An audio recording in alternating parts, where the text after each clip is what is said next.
આપ જોઈ રહ્યા છો Spark Today News. Inorbit mall Vadodara દ્વારા વર્લ્ડ ઓવેરિયન કેન્સર ડે નિમિત્તે જાગૃતિ કાર્યક્રમનું આયોજન કરવામાં આવ્યું છે। ઇનઓર્બિટ મોલ વડોદરાના પ્રાંગણમાં GMERS મેડિકલ કોલેજના સહયોગથી 8મી મેના રોજ વર્લ્ડ ઓવેરિયન કેન્સર ડે નિમિત્તે એક માહિતીપ્રદ અસરકારક કાર્યક્રમનું સફળ આયોજન કરવામાં આવ્યું, જેમાં અંડાશયના કેન્સર એ વૈશ્વિક સ્તરે મહિલાઓ માટે એક મોટી ગંભીર બીમારી કહેવાય।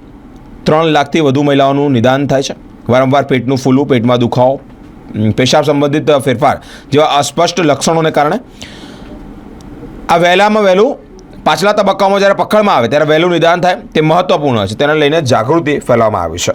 इकट्ठा हुए हैं वर्ल्ड ओवेरियन कैंसर डे पे अवेयरनेस प्रोग्राम करने। मेरा नाम राधा टंडन है और मैं एक संस्था चलाती हूँ स्पेशल नीड बच्चों के लिए। पर आज हम जो हमारे जो रेगुलर इवेंट्स करते हैं, आज हम उससे कुछ अलग कर रहे हैं। इसके बारे में हम सोसाइटी में अवेयरनेस क्रिएट करने के लिए तो हमारे साथ गोत्री मेडिकल कॉलेज से डॉक्टर निधि जुड़ी हैं, जो एसोसिएट प्रोफेसर हैं और 15 ईयर्स से इस फील्ड में काम कर रही हैं। और साथ में हमने कोलैबोरेट किया है इनऑर्बिट मॉल के साथ में, ताकि हम इसके लिए हम सोसाइटी में और इन्फॉर्मेशन दे सकें। ये विमेन से रिलेटेड है। सो जब हम ये ऐसे कोई प्रोग्राम करते हैं तो हमारी पूरी कोशिश होती है कि हम नॉलेज से हम सबको एम्पावर कर सकें। सो आज हमारा ये प्रोग्राम इसके लिए है। Thank you.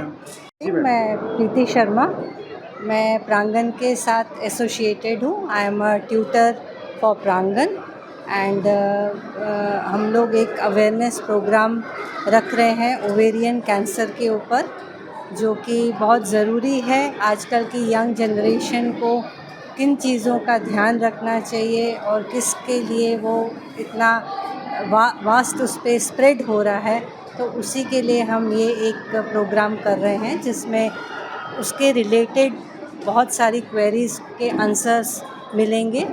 और I think it is very helpful for the all the generations I think and thank you for the support.